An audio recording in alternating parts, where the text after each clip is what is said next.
Tips from Trestle is brought to you by eMenu Choice Point of Sale, Wizox AI, and Benny Keith Foods. Welcome to Tips from Trestle, the Senior Living Food and Hospitality Podcast. This podcast explores the senior living industry with a unique focus on food, hospitality, and the community experience. I'm your host, Aaron Fish. My goal for this podcast: educate, inform, and inspire leaders in senior living. How? By bringing the resident and customer experience to the front of mind in our industry. We should bring the passionate spirit of food and hospitality to everything that we do and everyone we serve each and every day. So what are we waiting for? Let's get to it. Today on Tips from Trestle, my guest is Loren Odom. Loren is the National Sales Consultant at ECP and brings over a decade of hands-on experience in long-term care, including 2 years as an administrator, 4 as a CNA, and 2 years as a supervisor in assisted living and memory care. With 5 years at ECP, Loren guides senior living communities in adopting innovative solutions like eMAR, EHR, CRM, and billing systems. His expertise enables him to deliver actionable strategies that streamline operations and enhance care and align with industry trends. Loren, thanks for joining me today on Tips from Trestle. Absolutely. I'm happy to join you today. I appreciate you coming on. We connected actually at this point a few months back over your presentation at the Florida Senior Living Conference. And I loved the topic. I thought this is really timely with all of the chaos of tech and AI and the senior living industry doing what I think they should have done 10 years ago, which is embracing technology and figuring out how to use it. And I want to talk a little bit about your presentation and kind of the things you and the rest of the panel that you were on discussed. And it was called The Evolution of Leadership Strategies with the Rise of New Technology. And I guess first things first, let's talk a little bit about ROI. And so how in your role do you help communities understand the ROI of implementing like digital workflow systems that kind of help with accountability all the way down to the frontline level? Absolutely. Yeah. So to start out direct, I really go right to the true fact that the biggest asset they have is time. There's 24 hours in a day, and we spend 8 of that sleeping if we're lucky. So there's just generally not enough time to go around and carrying it and doing the proper care every single day. And then at the same time, alongside the care, which is the most important piece here, right at the end of the day, is going to be the compliance and regulatory requirements from the state. And we were talking about Florida, but of course, evolves throughout the whole country there when it comes to regulatory compliance items. So the biggest thing we start with is A, the time, but then B, going through and say, okay, can you afford to truly get a citation because of documentation was incorrect? And then what is the domino effect of that come 6 months down the line? And truth be told, there's a lot of cases I was just hearing recently, spending some time in the Capitol, that suspensions happen all too quick. And if a license gets suspended over a documentation citation, right, that is something that is truly avoidable. So I think the two big areas when we're talking about the return on investments, A, getting that care team time back in the day to do what they're supposed to, which is care, get them out of the binders, get them out of legacy software that's really not serving them to get back onto the floor. And then B, like I said, making sure that your ducks are in a row, dotting those I's, crossing those T's when it comes to regulatory compliance, and having an advanced tool to really promote that. So those are going to be the two very common areas I start with when it comes to the return on investment immediately. You bringing up the documentation and the licensure piece, a little fascinating because I always, at the end of the conferences, they have those updates where they talk about all the different citations and how things are going and the state of the regulatory stuff and all of that. And it fascinates me to see that things like documentation are as big of an issue as they could be. Emphasized with our full food service and culinary teams all the time. Make sure your paperwork's in order. It's surprising how easy that can get you into trouble. And so when you think about technology and the value that it can add to an operation, what are some specific features or capabilities that you've seen either that ECP is doing or that you've seen in other types of software that can help with the daily workflows and making it drive more clarity and accountability for the frontline teams? Yeah, the thing that comes out to me is something that ECP has done since our inception, which is going to be medication management. At the end of the day, one of the first reasons that an individual is looking to move into a long-term care community is because of medication management, right? There's been reports that maybe they've missed meds living at home, or the doctor is showing that their blood levels they're certainly not necessarily in accordance to how their medication is prescribed. Truth be told, that is a big indication of longevity as well. When you think about when folks get to a certain age and they're dependent on the medications to live the life that they want, this becomes a big concern. In my time as an administrator, my time as a caregiver, even before I got to ECP, I saw that. It was always number one was mom, dad, uncle, aunt, having some hard time remembering to take the medications. Sometimes they're taking more. They forgot they took it in the morning and then they take it again at night to try to make up for it. And these are things that certainly can change the trajectory of someone's life at home. Thinking with that in mind, our medication management tool is certainly going to be premier. Integrating with the pharmacy, making sure that the information that the care staff is getting and the nursing staff is getting is coming directly from that pharmacist and that pharmacy team that they work with, rather than them getting a piece of paper, them getting some information, and them having to then transcribe that information, because that creates a layer fear there. So that's going to be the primary area that I would see the biggest difference maker out the gate. I mean, the second daily workflow that we would see is really going to come in from the front door. And this is a little bit newer for ECP, but has just created waves in the industry. And really that is going to be our move-in automation. So I'm sure being on your end in the spectrum, when someone is looking to move into a community, there is a mountain of paperwork and a mountain of procedure process to make sure that happens. And up until recently, that process was right here in the mind, or maybe on the or maybe a checklist that I've generated personally. But now on ECP, we are guiding that process. We're allowing folks to upload all of their admission documents and then be able to reuse them, send those out for digital signature, and it's checking the progress. We even have tools called our move-in progress. So really tracking to-do lists, tracking milestones, but then most importantly, tracking all the necessary reports and requirements from a paperwork standpoint being completed. And then it's digitally signed, right? So you're no longer having to use the standard digital signature tools that really probably don't service senior living properly. You're going to be able to use that EHR and eMAR tool that you already have in place and keep everything under one roof. So certainly the meds move-in automation are going to be very much so premier and changing right now. Yeah, it's fascinating because a lot of times I'll have technology conversations on the podcast, and I'm always trying to think, okay, technology is going to impact the resident living experience. How? The whole purpose of our podcast is what are people doing to impact that resident experience? And the two things you mentioned are like one of the key things they're looking for support with. And the other is, what is my first impression moving into the community, and figuring out how to standardize that, make it simple for not just the resident, but the family members to help with, and all the touch points, right? I think about the activity engagement forms and getting their live stories that communities do, or food preferences and allergies and things like that. Those are the kinds of things that oftentimes could get overlooked in a analog world of, hey, chef, be sure you meet with this person. If it's digital, it's tracked, everybody signs off on it and you can see it. I love that those examples are the ones that you brought forward because they make such an impactful impression on me.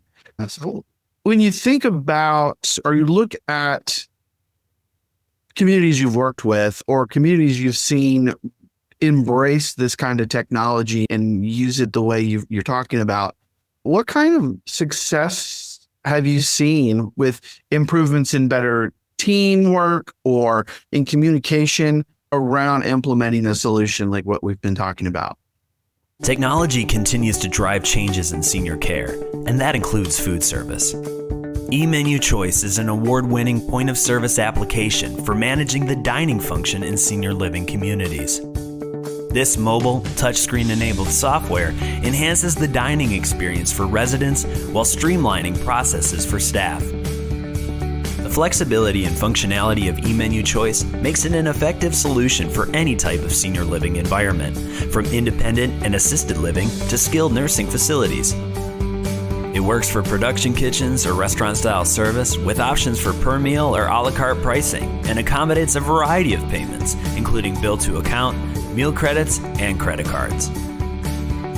Created by a senior care provider with more than a century of experience serving older adults, eMenu Choice eliminates communication barriers between staff and residents while enabling person-centered choices and greater resident satisfaction.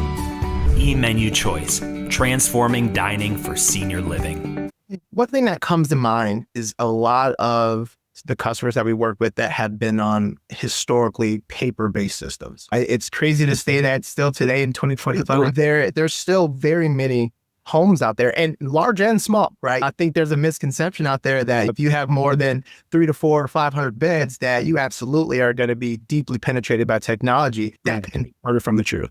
That it is more the case more lately, but I've seen some large providers that they may have Teams as one of their options, but as soon as you get granular with it and say, okay, what are you using for eMAR? Oh, we're still getting that printed out. And then what about tasks? Oh, yeah, we're still creating task sheets and using maybe a shared document and printing it out. So when I'm thinking about the biggest impact, it's really going to be the folks that are starting off with paper and where we've gone in and made a change. And one of my favorite stories actually is from a larger community that we work with on the East Coast. And as they were adopting ECP, they were coming off of paper in some of their locations. Other of the locations actually had a solution in place, but it was a hodgepodge. And one of my favorite stories that comes out of it is that there was a specific community that as soon as that it was announced that they were going to be adopting ECP, they put their toes in the sand, or what's the phrase? Put dug their heels in. No, dug their heels in.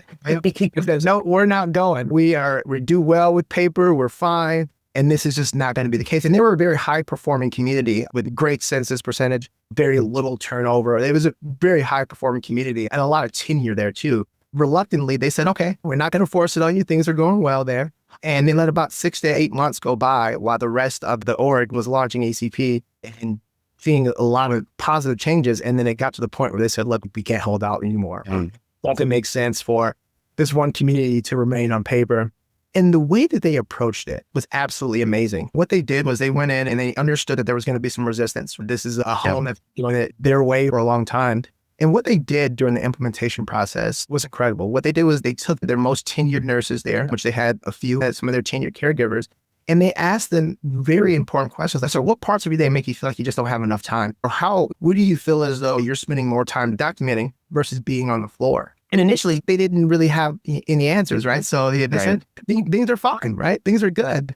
And they said, let us watch, let us observe. And within the first week, they saw immediately that they were spending at least 8 to 10 hours a week auditing their files. And not just from a medication standpoint, but even going down to their daily tasks and then making sure that information then is shooting over properly into billing. So it was very much what you think is, are they spending 8 to 10 hours on auditing medications? Absolutely not. But when you add up the audits for the meds, when you add up the audits for the daily tasks and then the billing, and then on top of that, incident reports, right? And tracking that, these are all things that they were a high performing unit, but they were spending so much time auditing. And the nurses that would say, hey, I would much rather be out there with my team, maybe being a little bit more proactive in the care, right? Rather than having heads down in a filing cabinet. And then the truth be told, too, beyond that, is that even with those audits, they were still seeing a high level of errors. And it maybe wasn't like critical errors in the sense of like medications, but maybe a billing snafu here, or should I say incident report not getting finalized on that front.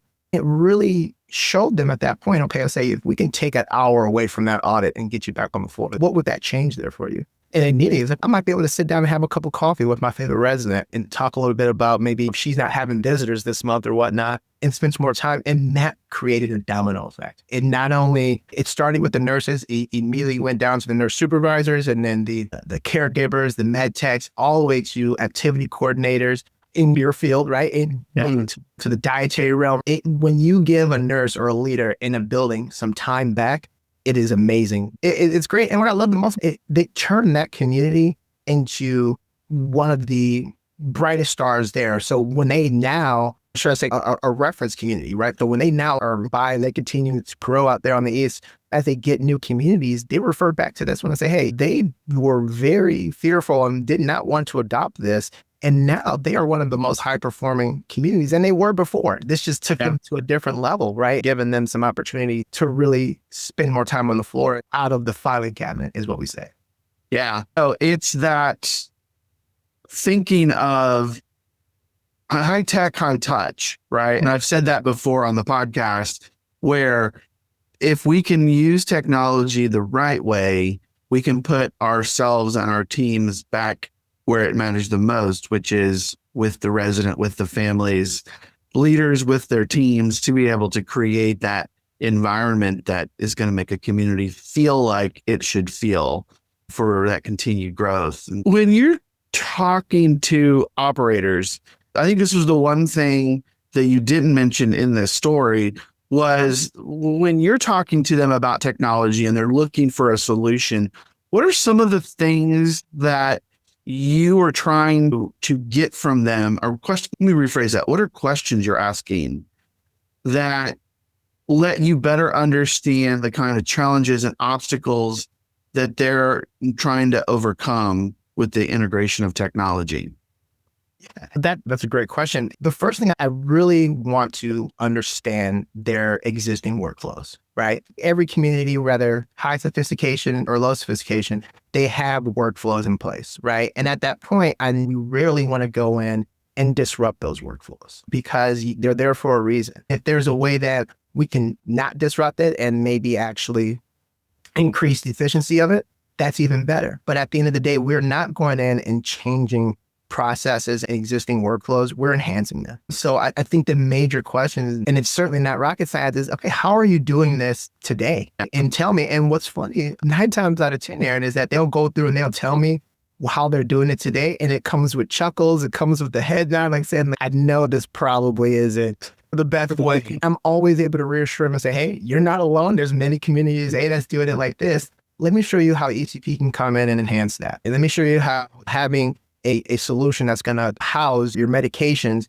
and your care plans and allow them to speak to one another when it comes to reporting, what difference that's going to make for you and your team. Now, are you changing when you do your assessments and how you do your assessments? Probably not. But are we going to give you a better tool to record that information and then be able to go ahead and share it effectively with the powers that be, right? That's going to be the game changer there. There is a common misconception that is when you have an EHR tool or you adopt technology like ECP, that it's going to come in and flip all your workflows on their head. And certainly it should be disruptive to a sense, but from an enhancement standpoint, not from we're causing things to go in a different way. The last thing they want to do is have to retrain people on how to do simple processes they've done over and over, because that takes time. And going back to the beginning of our conversation, time is the biggest asset we have. I would say that definitely is going to be the main question. Current workflows and how can we enhance them without being too much of a disruption? For over a century, Benny Keith has been a trusted leader in the food service industry. As a broadline distributor, we offer an extensive selection of products, delivering to 21 states through 10 distribution centers. We can help you create a thriving culinary culture by pairing quality products with customized solutions that elevate your residents' dining experience.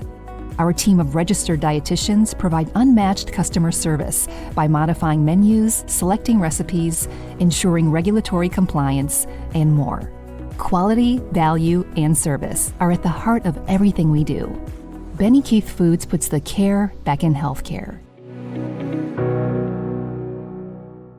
And then I think secondly is going to be their goals. I think that's one of the things, and that's more of a recent question that I've put into my presentations, into my conversations. And the reason that is because it's important to know where they're heading. And if you can't speak to their trajectory and so show how ECP or show how the technology is going to assist them with their goals, that's going to be a harder conversation when in a year or so they say, hey, we loved it, but hey, this is what we want to do. And you didn't tell me you couldn't do this. And the reality of it is, I didn't ask. So right. I think that's another big one. So definitely goals and really current workflows.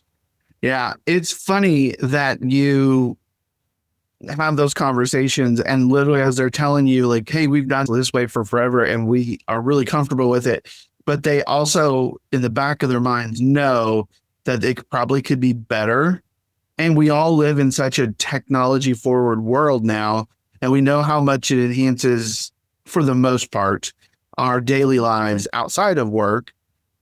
why wouldn't we want to do that to improve our time, the available time at work to do the things we really want to do? As we wrap up here, Loren, I'd love for you, when leaders are thinking about the big thing we want to do is be data forward. We want to think about, there's so many different touch points, from food service to activities engagement to care touch points to medication passes to all of those, all the marketing metrics.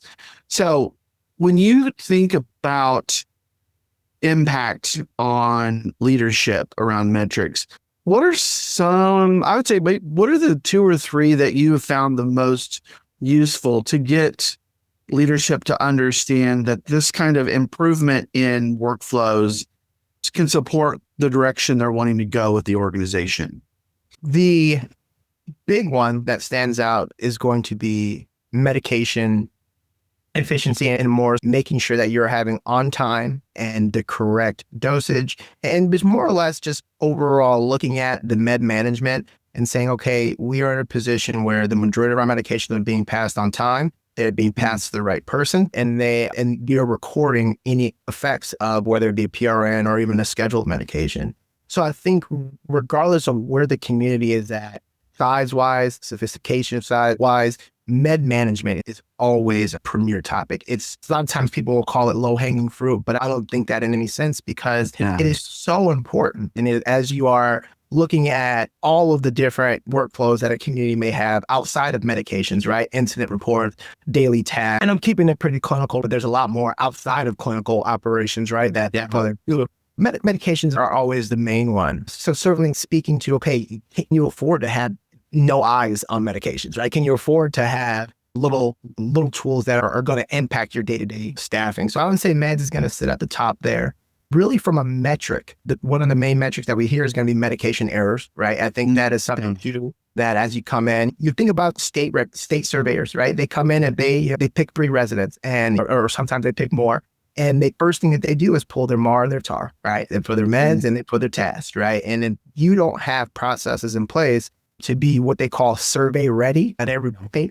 Those are going to be very long days. And those are long days even when having the tools. That's a big metric there. But I think you hit something very important, and it's a new, very popular word. So there's 2 key items that internally go hand in hand these days, and it's data and AI, right? And as you mentioned, data, once again, that has become so universal. Regardless of the size of the organization, they want to know what is happening and how to use that data to drive better results. Right now, if you are on a paper-based system or on a legacy system, your data is as good as the individual that is taking the time to actually write in that notebook and then re-update it, right? Spend time and time going through paper, going through filing cabinets, trying to make use of the data. So I would say right away, if you are looking to take your organization and say, okay, I know we're doing a lot of good things, I just can't prove it. I want to know how we can even make it better.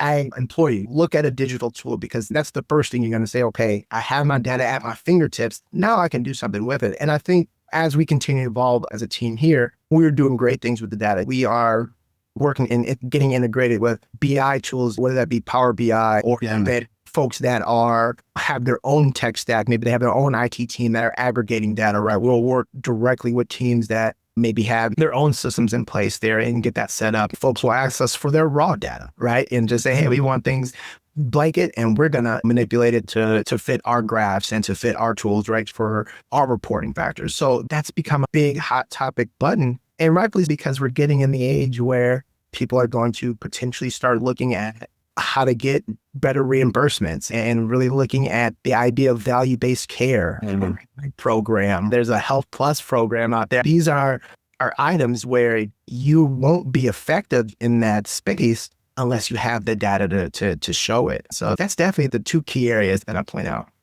Yeah, I think that piece about data is so important, because I think about it's literally a value add, not just from a better operation, but when you're trying to sell yourself to an investor of, hey, I should be the operator of choice you work with. You've got these assets that need improvement. Hey, I can show you how we would do that. And if you're rifling through file cabinets like it's a 1980s cop sitcom or something, probably not going to be able to make that sale to those investors. Loren, I always love talking tech. I think looking at how it impacts that resident experience, how it can improve that high-tech, high-touch approach is always important. And I know we get into the weeds sometime about it, but I think as people listen to the details, they can filter up the value add of what it really can do for their operation